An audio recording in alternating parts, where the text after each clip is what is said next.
It was good. I mean, there was parts of it that, you know, went a little rocky at times, but that's the nature of the game. And yeah, I think what made it clean was the way that Tanner Franklin came in and threw the ball after Liam. I mean, you know, you could have ran Liam back out there for sure. I mean, the guy's been great for us. We don't want to run him into the ground, but you want to win the game too. And the offense showed that they're capable over there. They're capable in a bunch of different ways.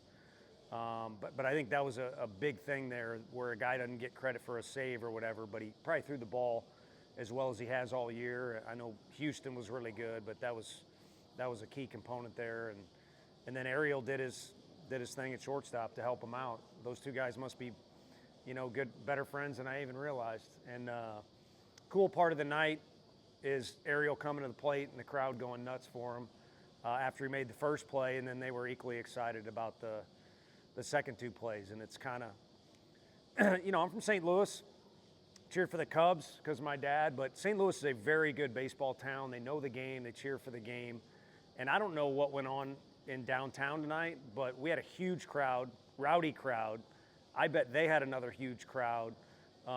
It's a good sign for this city that it's a true baseball community, and to fill both those stadiums in one night and probably, like I said, have good crowds and good baseball says a lot about the direction of Knoxville and baseball. Last couple of weeks, what has worked so well for Tanner? You know, I think he's got great stuff. You get into a rhythm where you kind of know your role, and then, you know, pitch counts start getting built up, and it's no longer like, hey, let's split the game between him and Liam, and he gets thrown into different stuff and then gets thrown into our league, which is different. I mean, it is just baseball, but it is SEC play, and sometimes guys got to, you know, kind of sniff it out a little bit, what's going on here. And so I think he's getting more comfortable with the fact that we could use him in a variety of roles, knowing what the league looks like, road games, home games, and he's a talented kid, but he made some adjustments too with his pitch grips, and it showed tonight. Is there any difference in approach for Dean the last few games, or just kind of been water finding his level? He looked like a determined guy tonight to me. But no, and it's the same. I'm sure someone will ask about Cannon or say something about Cannon, or he'll write about it. Dean, Cannon, you know, Gavin was incredible last weekend. His last at bat tonight didn't work out the way we wanted. It's baseball, and there's going to be ups and downs. And if you just prepare the right way every day, which, speaking of prepare, Cannon overdoes it, but if you prepare and then you go out there and compete, all that stuff will end up in the right spot. That's for you guys to write about, and mom and dad to get a little too excited and a little too upset. You know, that's the nature of the game, which is great because they love their kids, or our fans love wins. But baseball's a game where you got to just keep forging ahead, and that stuff will kind of sort itself out the way it should. What does it say about Cannon that he's kept forging ahead after, obviously, last year, the rough start to this year? I think that he's matured a lot, and I think he's kind of starting to find his ideal personality. I think life was simpler freshman year. It always is for freshmen. I mean, you keep it simple. You're just trying to get on the field. He wasn't required to catch as much as he is, and he's taken on a huge responsibility for us defensively and done a really good job, and is yet trying to juggle how do we use this weapon of a switch hitter that's got power from both sides of the plate and can battle with two strikes like he did in the National Championship Series last year. So I think he's finding his way. And, you know, T. Frank and him, I mean, those guys are juniors that'll play pro ball and stuff like that, but they are still young.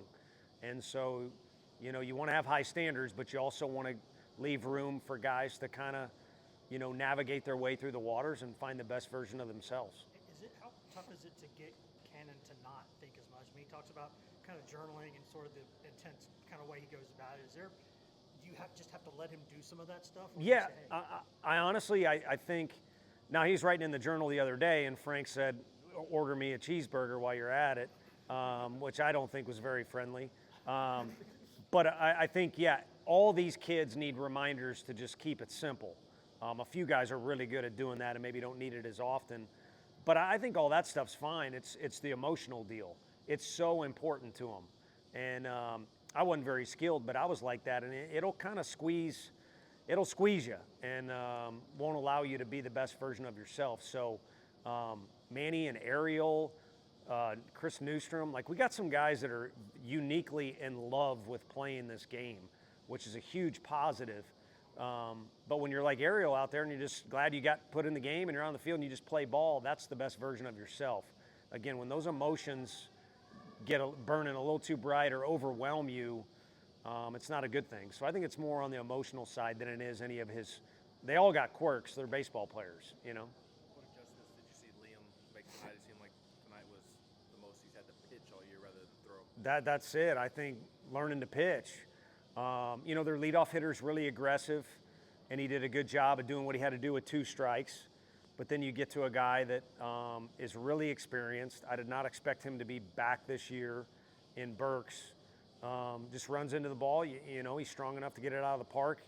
And, you know, from that point on, Liam just kind of gathered himself and went to work. And as he got deeper into the game, he did, like you mentioned, have to pitch a little more. I think we see a little more of that each week of kind of just some versatility, if that's the right word, out of Liam. And he's growing up and blossoming in front of everybody. Unfortunately, when he's at his very best, he'll be with whatever big league team. But it's good that he's evolving the way that he is because we need him, and it's fun to watch, that's for sure. But also, it's to his benefit. Talk about controlling emotions. What does it say about Liam's growth there to kind of get out of that 5th inning the way things were going for him? Yeah, that was huge. I mean, I would have liked him control his. I'm sure nowadays you can't do anything without someone snapping a picture, but his last out, you know, he had to celebrate. There ain't anybody playing college baseball right now that's not guilty of over celebrating, but could go for some of the, you know, not doing that to finish the game. But that inning you're talking about was incredible because, again, the guy came up that has as much experience as anybody on their team. I think he's a really good competitor. Hits a 2-run homer in the first, and Liam finished getting out of that jam by throwing some incredible pitches to him. But he did some other things in that inning too, just to navigate, which was one of the more difficult innings overall that he's had really the entire year. So I think that combo of being intense like he is, because that's not going anywhere, but being kind of focused on what he's trying to do like he did it in Oxford, I think that kind of served him in that moment right there. So it was a huge part of the game. It was the biggest part of the game defensively. How big was that Reese at bat in the first inning? So that was the biggest part of the game defensively. And then Reese, you know, again, everyone takes snapshots or Twitter posts. So Cannon hit a homer from both sides. Dean smashes one to the biggest part of the park when the wind's knocked a few others down. But it was just a bleeding single that Reese Chapman hit, a guy who's learned to compete way better with 2 strikes.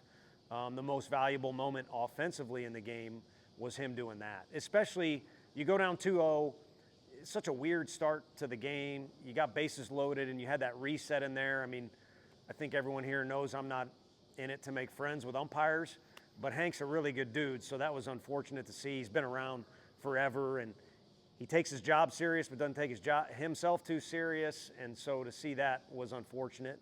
But, you know, if we come out of that with nothing, it's a little frustrating. And we got the 1 run, which was good, but what was way better was Reese getting that single with 2 strikes, just putting the ball in play. What's been the biggest area of growth you've seen with Reese this season?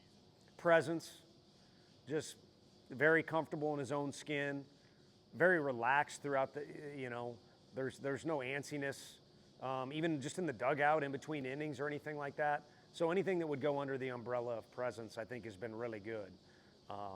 And he works with intent. Maybe not as many reps as some guys, but the intent in his reps has been as good as anyone for 3 straight years on our campus. And so the skill is there and the work has been put in, but you got to let it work for you. And I think he's done that in the past, but he's doing it way more often. It really just in general, the presence is where it needs to be this year, which has been great.